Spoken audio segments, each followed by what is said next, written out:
এত বড় একটা কাণ্ড ঘটে যাবে সত্যি ভাবিনি। মানে আজকের দিনটা এমনই একটা পরিস্থিতির মধ্যে পড়লাম, সত্যি মানে তোমরা ভিডিও শুরুতেই দেখতে পেরেছো যে কি হয়ে গেল। মানে আজকে জামাইবাবু বলল সকালবেলা যে তাঁবুটা তাড়াতাড়ি নিয়ে আসো, তাহলে আজকেই ছাউনিটা দিয়ে দিই, কারণ বৃষ্টি আসার সম্ভাবনা আছে, আর বৃষ্টি আসলে সমস্ত মাটিগুলো কেটে ধুয়ে চলে যাবে, যার জন্য তাড়াতাড়ি করে ছাউনিটা দেওয়া হচ্ছে। আর এমনভাবে রান্নাঘরটা করছি, মানে কি বলবো আর কেন করছি এইভাবে সেটাই তোমাদেরকে শেয়ার করি।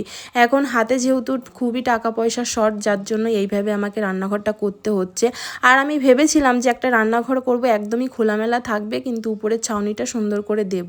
তো এরকম ছাউনি দিতে সেরকম একটা টাকা পয়সা লাগে না ঠিকই, তারপরও একটা খরচা আছে, যেহেতু জোন বাঁধানি করতে হয়।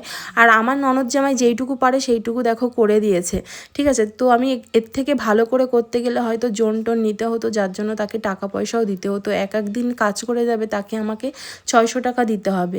তো তারপরে আবার চালটা করতে যেরকমভাবে ডেকোরেশন করতে চেয়েছিলাম সেইভাবে করতে গেলে প্রচুর টাকার দরকার ছিল, যেহেতু সামনে কিছুদিন পর আমার মাকে দেখতে যাব, যেহেতু মা খুবই অসুস্থর মধ্যে রয়েছে, তার জন্য এখন সেইভাবে টাকা পয়সাটা নষ্ট করতে পারছি না, যার জন্য এইভাবে রান্নাঘরটা কমপ্লিট করার চিন্তা ভাবনা করছি, উপরে তাঁবু দিয়ে, তারপরে হচ্ছে এরকম ছাউনি টাউনি দিয়ে।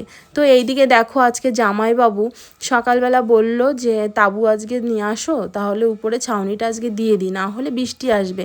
তো আমি এইদিকে তোমাদের দাদাভাইকে পাঠিয়ে দিয়ে বাজার থেকে নিয়ে এসেছিলাম এই উপরের তাঁবু। আর সত্যি কি বলবো, এতটাই গরম পড়েছে, এই গরমের মধ্যে সত্যি কারো মাথাটা একদমই ঠিক থাকে না, প্রচুর গরম, প্রচুর মানে গরম মোটে সহ্যই করা যায় না। আর মানুষের কথা সহ্য করা গেলেও গরম সহ্য করা যায় না। তো সেইখানে তোমাদের দাদাভাই সকালবেলা বাজার থেকে তাঁবু নিয়ে এসেছে, পেরেক নিয়ে এসেছে, তার মধ্যে আমরা সবাই মিলে জামাইবাবুর হাতে নাতে করে দিই। আমরা বাড়িতে যত সবাই আছি, তারপরে দুটো বিয়াই এসছে, তারপরে আমার ঠাকুরপো আছে, সবাই মিলে হাতে নাতে করে দিই। এইদিকে আমরা কাজ করছিলাম, সবাই মিলে কাজ করতে করতে হঠাৎ করে একটা কাণ্ড ঘটে গেল। সত্যি মানে তোমরা তো দেখেছো ভিডিওর শুরুতে, আর কাণ্ডটা কিভাবে ঘটলো সেটাও তোমরা পুরোপুরিভাবে দেখতে পাবে। আর তারপরে দেখো মানে ভেবেছিলাম আজকে আর উপরের ছাউনিটা একদমই দেওয়া হবে না, যেহেতু এত উপর থেকে পড়ে গেছে, তারপরে আবার পায়েও লেগেছে, তাই ভেবেছিলাম হয়তো আজকে ছাউনিটা দেওয়া হবে না।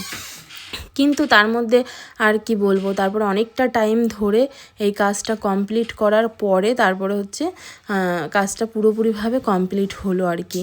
আর পড়েছে কিভাবে সেটা তোমরা অবশ্যই দেখতে পারবে। তার আগে বলি, সত্যি মানে কি বলবো, আমার এই রান্নাঘরটা তৈরি হচ্ছে তোমরা তো সবাই জানো, আর এই রান্নাঘরটায় রান্না করব সেটাও তোমরা জানো, কিন্তু আমি ভাবিনি যে এত বড় একটা কাণ্ড ঘটে যাবে। দেখো এইভাবে ঠিক পড়ে গেল জামাইবাবু, সত্যি পায়ে খুব লেগেছে।